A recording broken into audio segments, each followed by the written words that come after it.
my name is Klara. I'm a music producer from Gothenburg, Sweden, and this is a tutorial in time-based effects that I'm making thanks to ABF, our sponsor, and also thanks to the program Who Can Become a Producer, which is a program in music production for females, non-binaries, and transgender people that sets in Malmö, Stockholm, and Gothenburg.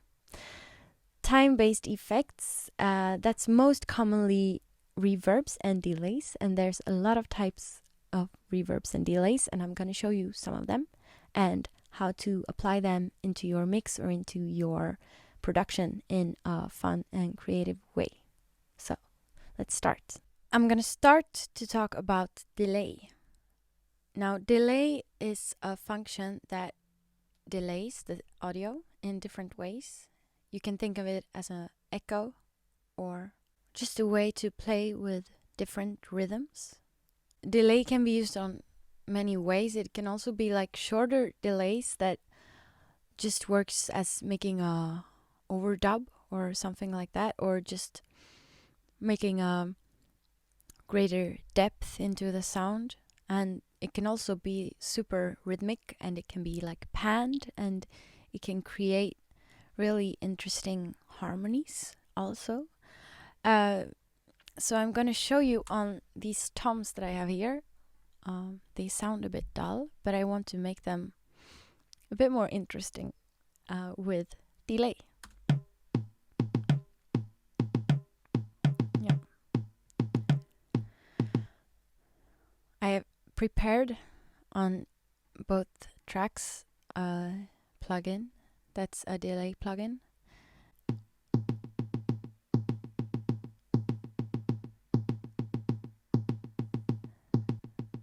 Immediately it sounds more interesting, but there's a lot of stuff that you can do, and I have done some of them now. In default, we have just a single echo here. It sounds like this.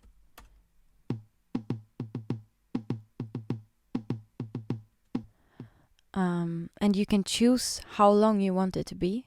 Either you click in time, and then it's measured in milliseconds, which can be nice, but in this case maybe I want it within the beat of the song. So if I put on the metronome and I start playing with this one,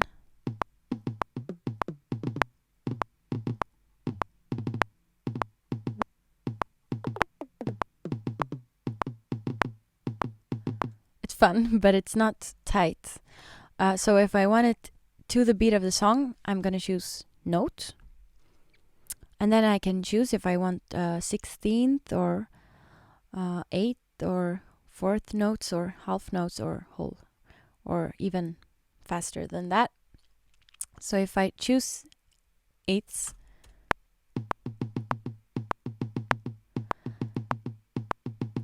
I can also click in dot, and then it's gonna put a dot into the note length.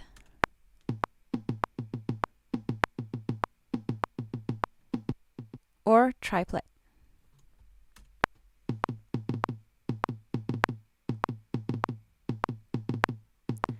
So these things can be really fun to play with. I think I'm gonna choose dot because I thought it was cool. I think it was interesting. Then we have the feedback knob, which is how long the delay will continue. Now it's just doing it once, I guess. So the original sound comes and then it's repeated one time. But if you increase the feedback, it will continue and continue like this.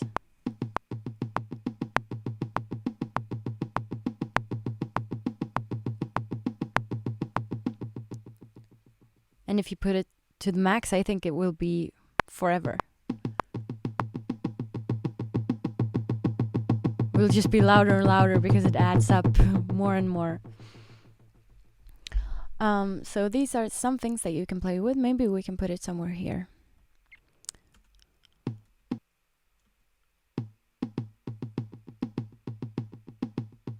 Okay. We have the mix knob. it's how much of the dry signal. The dry signal is what we have here, just beats and how it sounds with the plugin bypassed. So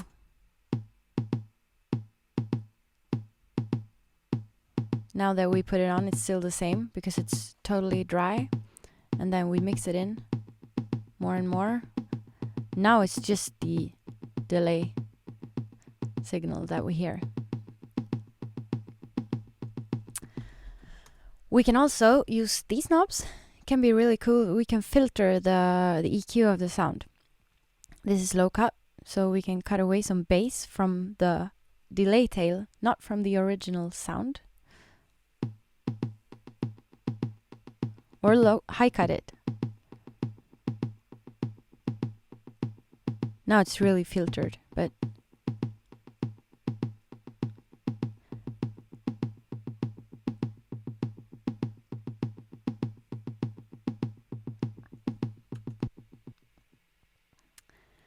and then we have these groove and feel. So we can also make it, if we don't want it perfectly tight to the grid, we can just adjust it a little bit. So if we're working with shuffle or swing music, we can also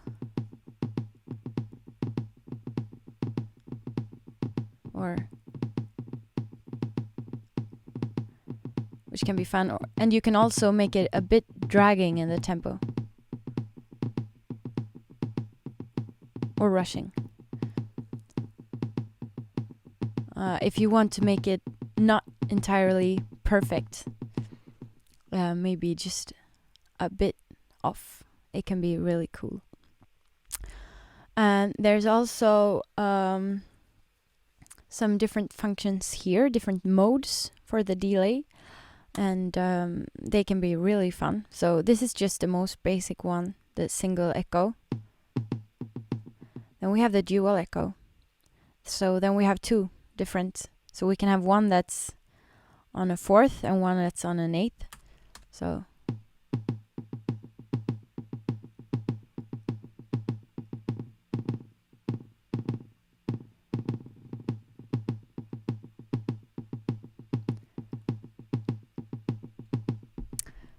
that we can have like two types on delays in one plugin. Then we have the ping pong, which I think is fun. Then we have one in the left and one in the right. So it creates like a stereo fun groove. And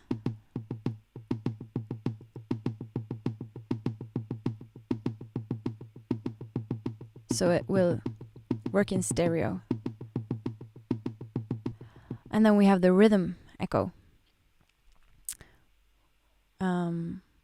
which you can like write in your own kind of delay tail, like where you want the beats to come. So now I've wrote these. This is also how loud you want them to be, if you want. So this can be cool if you really know what kind of delay tail that you want. You can really create it here. So here's the sound that starts the delay chain, and then you can add as many beats as you want to it.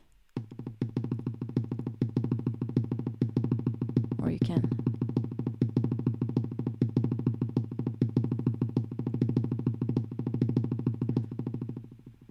it can be fun. And it's the same here. You can choose time, note, dot, triplet, or pattern. And this is just, you can make whatever pattern that you want.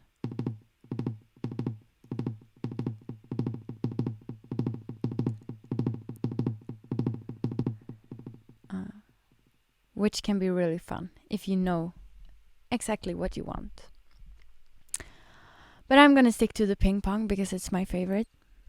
And then we have this part of the plugin, which just has an input and an output, and also a saturation knob. I usually turn it up a bit, just adding some distortion to the delay tail.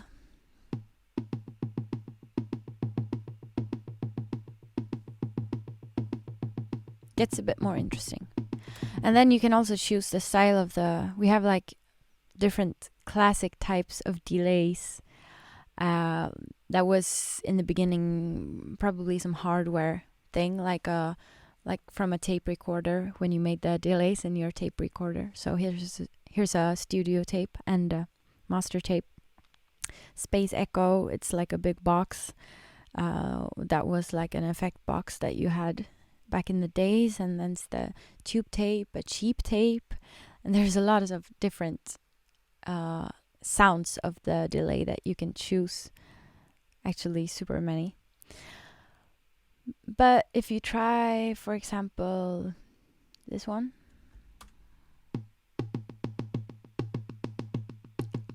it's a bit different, the quality of the sound.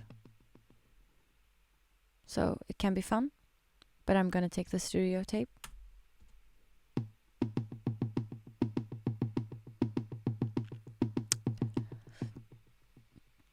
And I'm gonna go to my second tone, which I already set to ping pong. And let's see how they sound together.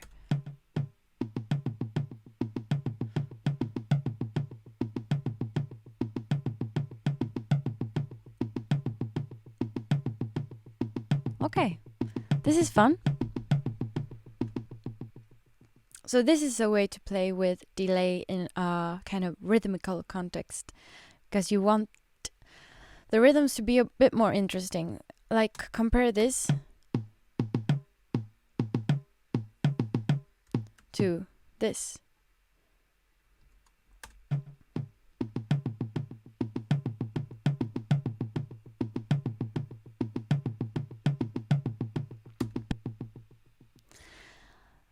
And here on my vocal track, I have put a couple of delays as well.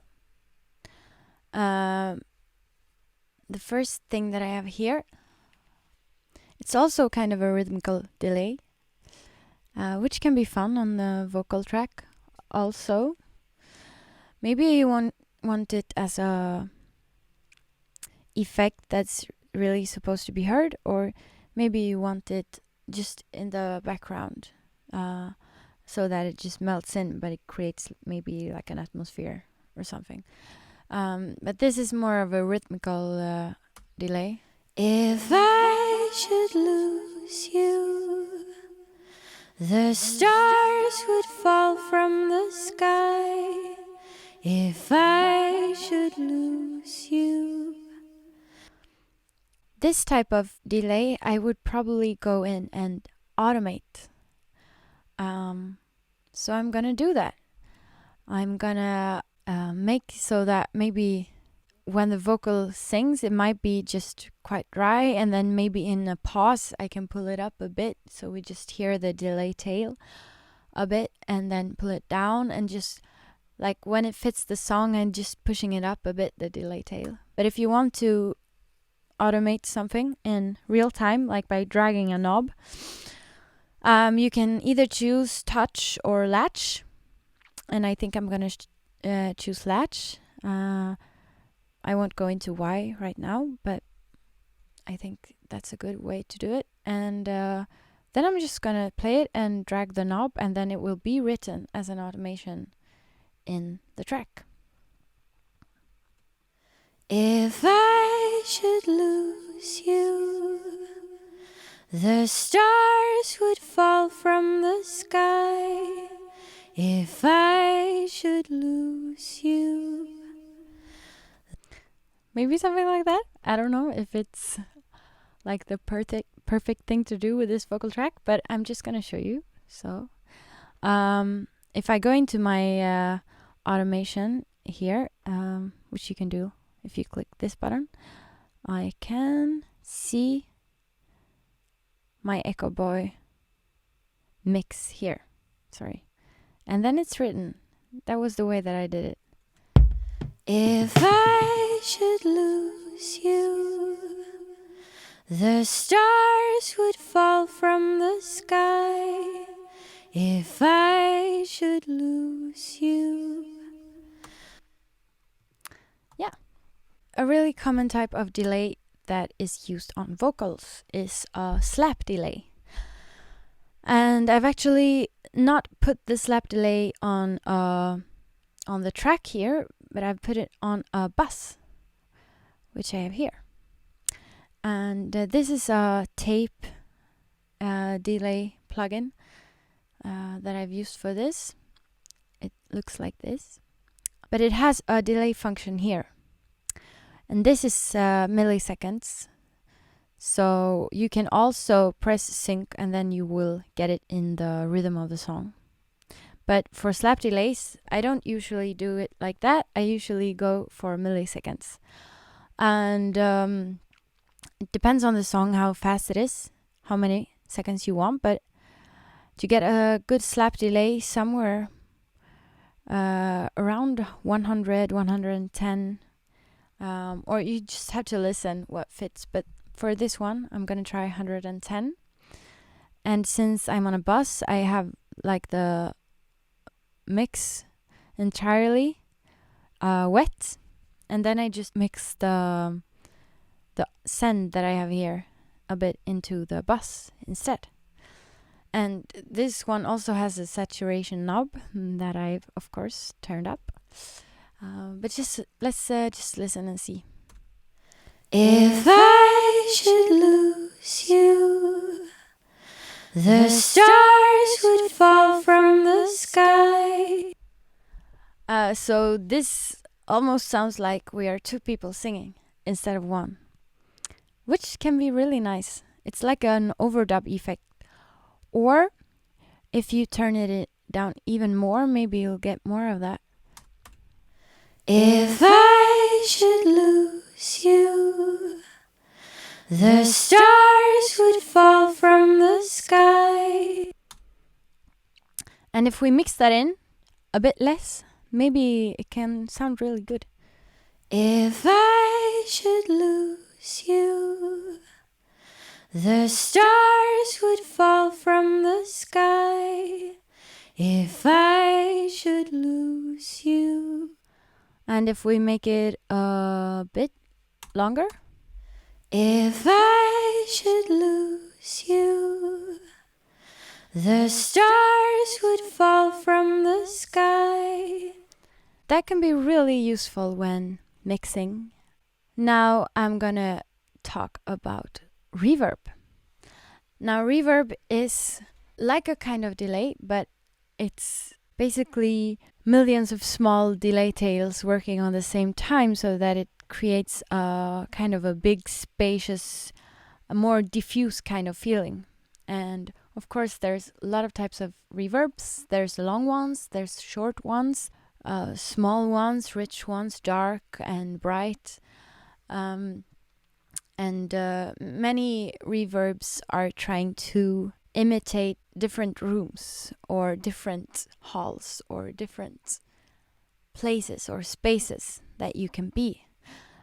Because when we sing or when we talk or when we just hear a sound, we always hear it in a context of a room. But if we've recorded a vocal in a really dry room, there won't be a room, so we have to add something for it to sound natural. This is one part of using reverbs, and the other one is more for the effect, maybe for it to sound cool or like creatively special. But if we listen to the vocal completely dry, without the delays or anything, it will sound too close, I think. If I should lose you. But if we add reverb, it will sound more like natural. But the first thing that I'm trying to do when I'm, for example, mixing a vocal is that I'm going to put it in a room. Just like a normal room, so that we hear it in a context of a space. And there's a lot of different reverbs that are based on convolution technique, which says that you actually record a real room or a real church or a real hall, and you record the reverberation of the room, because what happens when you speak in a room is that your voice will just bounce on all of the walls, and that will happen in very different ways depending on the room that you are in. A lot of people like to do their own convolutions in different rooms, so that we easily in our DAW can put on a plugin that sounds like we are singing in a church or in a concert hall or whatever. But I'm just gonna start with adding a simple room here with this reverb. I've actually just chosen a preset that is called Subtle Room, which is really subtle. If I should lose you, the stars would fall from the sky. If I should lose you. If we compare bypassed. If I should lose you. If I should lose you. The star. It's not a really big difference, but it's a really big difference in what you feel when you hear it, I think. It sounds so much more natural and not as intense. We have some parameters here. This is just how dark or bright it is. If I should lose you, the stars would fall from the sky. And this is a chorus effect. If I should lose you, the stars would fall. It's not so easy to hear what they do when we have this short and subtle reverb, but it spreads in the stereo image a bit and makes it a bit more lively, as it says here.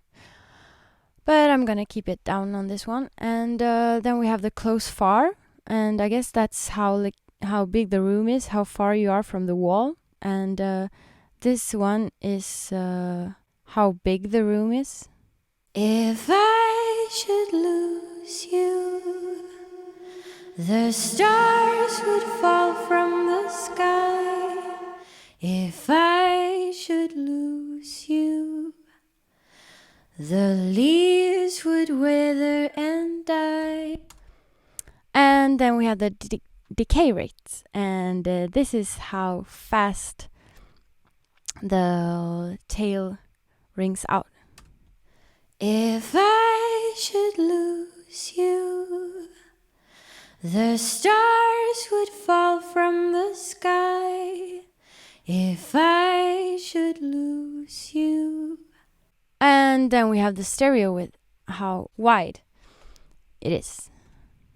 If I should lose you. This actually makes a big difference. The stars would fall from the sky. If I should lose. Then we have a plate reverb. And a plate reverb is not based on a room. It's based on a plate.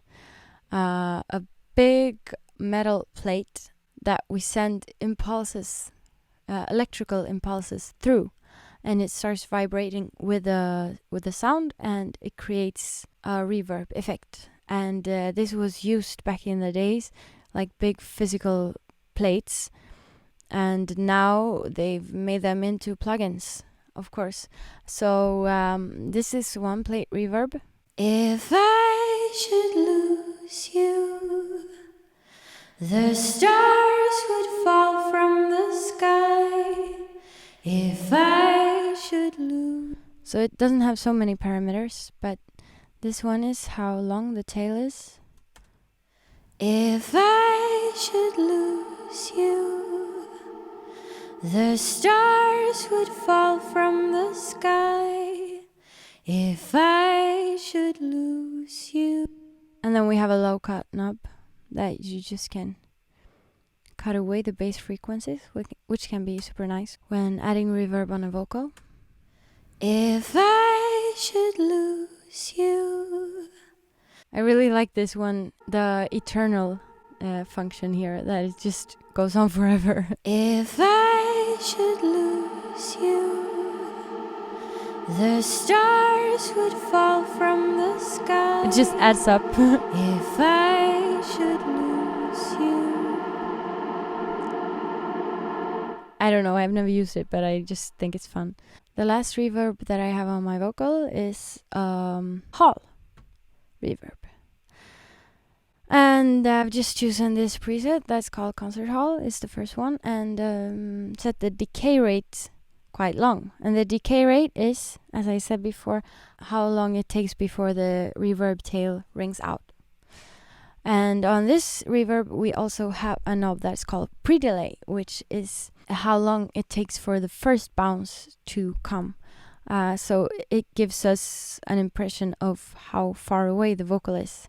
If we have a really long one, it will sound like the vocal is far away, and here it's more close. So, if I should lose you, the stars would fall from the sky. It almost gets like a delay when it's so long, the pre-delay. Then we can really tell the difference between the original sound source and the reverb tail. But if we have it somewhere here, if I should kind of melts together in a different way. The stars would fall from the sky if I should lose you. So we can set the decay rate, how long we want. If I should lose you, or we can set it short. If I should lose you. The secret trick that I did on this reverb bus was that I put a compressor after the reverb, and it's actually side chained to the vocal. We can do it like this, and then the reverb will create an atmosphere around the vocal and sound in the pauses of the vocal more. But then when the vocal starts singing, it will be pushed down. And some people I know use it on every reverb that they put on the vocal. They have a side-chained compressor after. But I just usually do it on the bigger reverbs. If I should lose you, the stars would fall from the sky. We can do it more extreme. Just to... If I should lose you, the leaves would wither and die. So this just sounds weird, but if we do it a little bit. If I should lose you, the stars would fall from the sky. If I should lose you.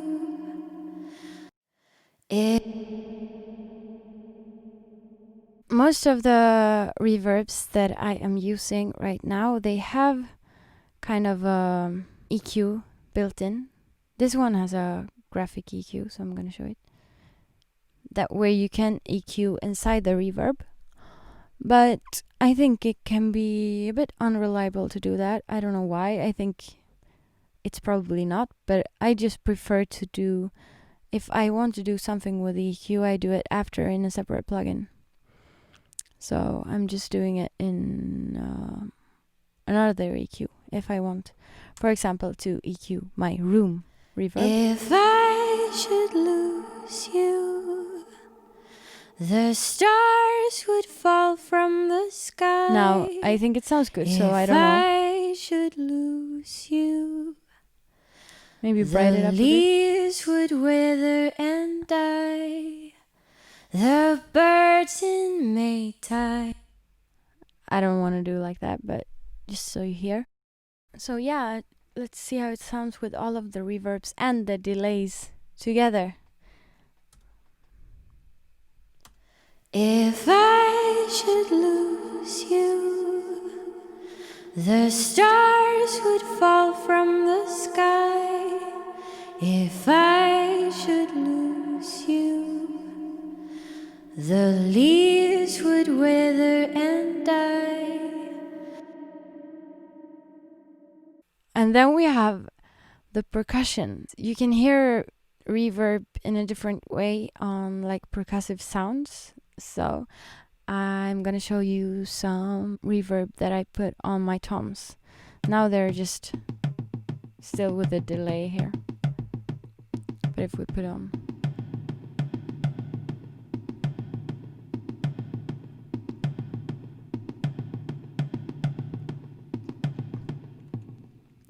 I just choose the chamber mode. You can also have a plate. This was actually nicer, I think.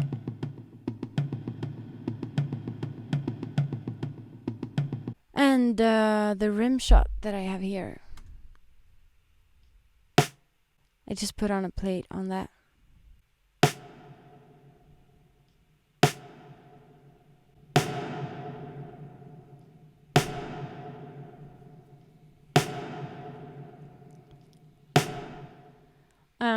And there's a lot of fun things that you can do after your reverb. But if I do it like this instead, put it on a bus, and I just pull the mix to 100%. I can start playing with effects after my reverb. It creates a different thing than you really work with just the reverb tail and nothing else. Maybe you'd want to put on some kind of modulation, maybe a chorus.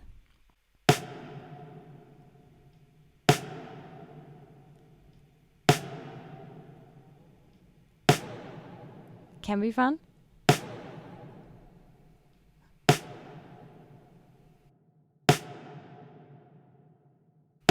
Or you might want to add some distortion.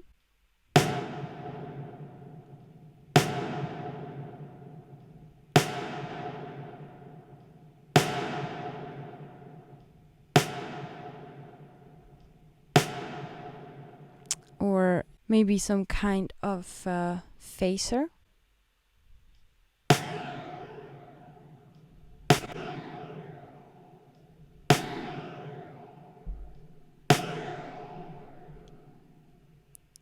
I think when you start playing with these type of effects on your reverb tail, it's no longer just a reverb. It gets something more and becomes a part of the production. So that was it for today. We're gonna keep releasing these tutorials every Tuesday all of the autumn. So we already have, I think, 5 of them that you can check out if you haven't already. And I'll see you next time. Bye.